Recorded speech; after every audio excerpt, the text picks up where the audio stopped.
Creamer. How many spoon of creamer? 2 tablespoons. Wow. Sosyal!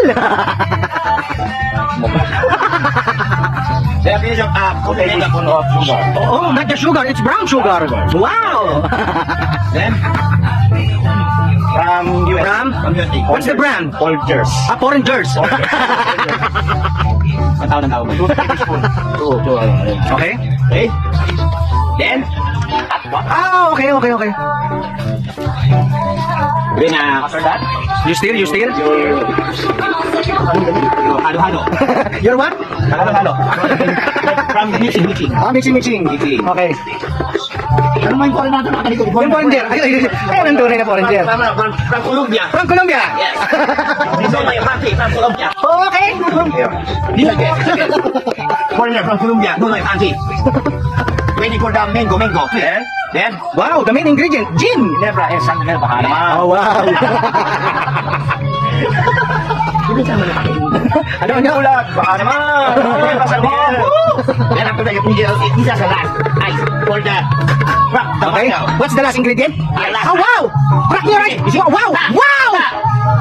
Ang lakas. That's incredible.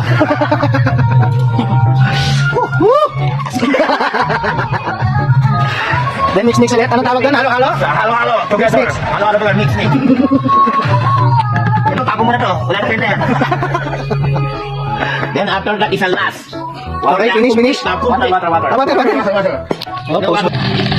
Okay. Now mix with water. Yes. Yeah. Then after that, I throw the bottle. Wow. Is that gin or water? Water. Water. Wait. Okay, you pre-taste. No. No. Okay. I have something, okay? What's that? Oh, small Antique. No. Not Big antique. Not antique. Ano ba? Ibang baka. Di ba tayo ko may magkaiba magiging. So not enough. Okay, one only.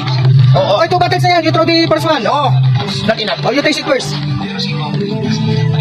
Wow, breast milk. Yum. More. One more. So ano, very hard. Sakto lang, walang tubig. Okay, sakto lang siya. Tastes like breast milk. Oh, yes. Smells good. Wow. Tastes even better.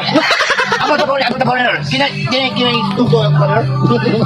Easy. Win. Win manang. Ano to? Ano mo? Ilocano pala. Hindi pa na foreigner.